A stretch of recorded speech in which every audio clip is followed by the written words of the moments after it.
Hey guys, welcome back to another video. It's Bobzilla King here, and I'm sorry I haven't uploaded in a while. I've been basically not doing that much. I know I had a lot of time to record, but I had no idea what to record. So here I am recording me reacting to scary animations. And also, after a while, I'm finally gonna get this chopped off. Yep, I'm getting all this chopped off. Probably not all of it, but definitely shortened because it's so long. So long. It's all the way down to my mouth. So, yeah, you'll see a difference in my hair in the next video. So, yeah, let's get right into me reacting to scary animations. Also, don't forget to hit the like button down below and subscribe for more. And if you want me to react to more scary animations, hit the like button and subscribe. And if you have any scary animation channels that you want to tell me about, tell me the names right down in the comments. So, yep, let's get straight into the video. What we're going to be reacting to is two creepy horror stories animated, McDonald's Night Shift, and Stolen Van. And shout out to Wancy Entertainment for these videos. I mean, there's a lot of them. This is a whole entire YouTube channel on scary animated stories. Alright, so let's get right into the first video. Alright, here we go.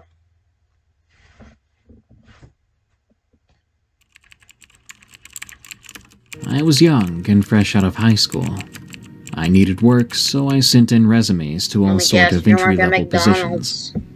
I got a few responses. I settled on McDonald's because it was an easy commute. Plus, the employee discount was pretty cool. The only position they had was a night shift, 10 p.m. to 6 a.m. Yeah, no. I'm fine with that because I was already a night owl. The first few days working there were fine. McDonald's like that. I wasn't working the counter or anything, just doing back-end stuff and cleanup. Our building was in a little strip mall off a highway exit. It's the only place there that's open at night, but we get a decent amount of customers, most of which go through the drive-thru. On the Friday of my second week working there, or maybe it was a really early Saturday morning at that point, I'm not sure. Friday, Saturday. It was just late. I remember I was grabbing the stacked trays from the lobby when someone walked in through the doors. Oh no. It was a woman. Oh. She was really tall and pretty. Made up super fancy in a long dress with high heels. She was wearing a big hat, too. Eccentric, not your average McDonald's customer. But what was weird was that I never saw a car pull up. We have a full view of the parking lot from the window, but no car ever dropped her off. She must have walked here. Yeah, exactly. I smiled at her as I walked by and headed behind the counter. I bent down to restack the trays below, expecting my coworker standing at the register to serve her. He didn't say anything, though, and after I'd finished, I stood up to find out why the girl wasn't ordering anything. But she wasn't there when I looked up. Okay, here comes an ad. I never heard the door open. She was just gone. Probably a ghost. I asked the guy on the till where the girl went, and he replied, "Who?" I said the girl with the hat, and he just looked at me like I was dumb, telling me he had no clue who I was talking about. So I tried to rationalize it, deciding she had probably stepped in the door, took a look at our grubby menu, and left. But something was weird about the whole thing. It didn't really make sense why someone who looked and dressed like that would be at a random McDonald's in the middle of the night. Probably Whatever. The shift went on normally for the next hour. Then I remember taking a break after cleaning the toilets. I sat down on a chair in the back near the kitchen when I heard heels clicking on the floor. Ghost is back. It was quite audible, louder than if someone was just walking. It sounded like stomping, sort of. So I peer out into the lobby. My coworker was gone from the front. Like, hey, ghost. I figured he went to take his break. But you know who I do see? That same woman. Only this time someone was with her. Another A ghost. man. A married couple He wore a ghost. tuxedo with fancy black shoes. They were dancing together, They're like ghosts. full-on ballroom dancing in the lobby. Swinging Definitely. back and forth, it was the most bizarre thing I'd ever seen. I remember watching them for a bit, mesmerized, before I took my place behind the register.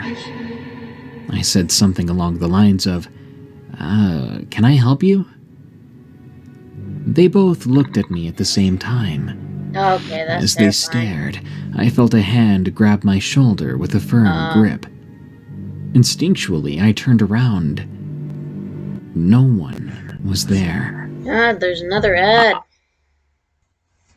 I knew someone had touched me, but there wasn't anyone, so I spun back to the lobby where the people were, to find them both gone. Definitely The ghosts. man and the I know I've woman said that a had just lot, vanished. but they are. Once again, I Or they're didn't hear demons doors open messing or with them. close. I didn't hear their fancy shoes skid on the floor. They were just there one minute and gone the next. For the rest of the night, only a few small things happened. At one point, I walked by the washrooms on my way to do something, to find both doors swinging, the male and female ones, like someone had just crashed through both of them. A little while later, I remember looking for something on the shelves in the back near the employee entrance, and something banged on the door, hard. Something heavy hit it, and only once. I remember opening it, looking around, and seeing no one. Probably cat. After that, the shift was regular. Really not much to say. I was really happy when I finally got off, though. The first bits of sunlight had just begun to come over the horizon as I left for my car. I was punching out 10 minutes before I was supposed to, but I didn't think the people coming in would care. As I hit the parking lot, though, I see a car. It looked like a small limousine. It was just sitting there in front of the restaurant. Through the light from the street lamp, I could make out the doors opening. 2 people got out, one on each side of the car. It was the man and the woman I'd seen before. The same people that were dancing. Demons. Only their appearance had changed. Their clothes seemed torn and ragged. I could see the woman's dress clearly because it was white. It was covered in dirt with holes and tears. And their faces. Their faces were terrifying. Their skin was bleach white. And their eyes, which were previously normal, were this beady black, like oversized bugs were looking at me. I stood there, frozen as I looked at them. Then the man spoke in a deep, filtered voice that seemed to echo from all around me. Would you like a ride? We have room for one more. No. Shaking my head was all I could muster. I would run. Without another word, the 2 people, if you can call them that, got into their car, shut the doors, and pulled away. None of their lights were on. I watched wide-eyed as the limo drove down the road before disappearing into the darkness of the early morning.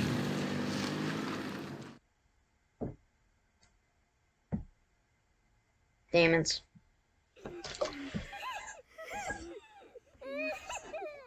Alright. One more video. Back in the late 90s, I used to have a serious drug problem. I was living in Las Vegas at the time, and after snorting my entire stash of coke, I would party, pass out, wake up, jack some cars, sell them, spend some money on food, and the rest would go to my dealer, and then I would snort again and repeat the entire process. One night in July, I broke into a panel van without windows. It was parked alone outside of a rat-infested motel. My gut told me that I should check the back before I drove away, but my mind was on my next fix. And I just floored it as soon as I got the engine started. You probably should check the back. I drove about an hour away into an isolated area of the desert, where I would meet my contact, who would check out the car, pay me in cash, and then drop me off at the nearest street corner. Once I put the van in park, I decided to check out the back. I figured there might be some tools or something back there that I could pawn for more cash. Probably The back of people. the van was padlocked shut, which should have been my first clue, because when I smashed it open with my crowbar, I heard a high-pitched wailing from inside. I turned on my flashlight, and my stomach dropped. 4 Hispanic children, 2 boys and 2 girls, were tied up and gagged, lying on a handful of filthy cushions. They were all in tears and staring at me in absolute horror. I dropped the crowbar and backed away from the van a few steps. This was bad. Really fucking bad. Yeah, you think? I didn't know what to do. I had clearly stolen the van from a kidnapper or a human trafficker, and they would be looking to recover it, and likely shoot the asshole who took it from them. I decided not to call my contact. I knew him pretty well, and I was fairly certain that he would either kill the kids and dump their bodies in the desert, or shoot me for fucking this up. I made a snap decision. I climbed in the van and explained to them in both English and what Spanish I knew that I wasn't going to hurt them. I gagged them and cut the bonds around their wrists, but I left their ankles tied. I couldn't risk them running off. I felt sick to my stomach with heartbroken guilt when I saw the welts around their hands. The stench of urine and sweat was heavy in the air. I climbed back in the driver's seat, drove back out of the desert, and at the first service stop I pulled in and parked. I went inside and bought 4 Just bottles of call water 911. and as many bags of snacks that I Explain could to them that you afford. stole the I car. carefully opened the back of the Don't van say you've done and anything tossed the else. bag inside. Then I closed it again and walked across the lot.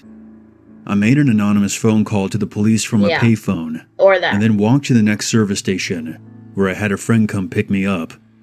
After that night, I had my friend buy me a bus ticket to Texas, where I had an older brother who would let me stay on his couch. I got clean, and I ultimately turned my life around. I got an honest job, and I now have my own family and my own home. I remember being so relieved when I heard on the news that the kids had been found and were returned to their families in Mexico. Alright, that was the end of the video. I hope you enjoyed. Make sure to drop a like down below and subscribe. So, see you in the next one. Bye.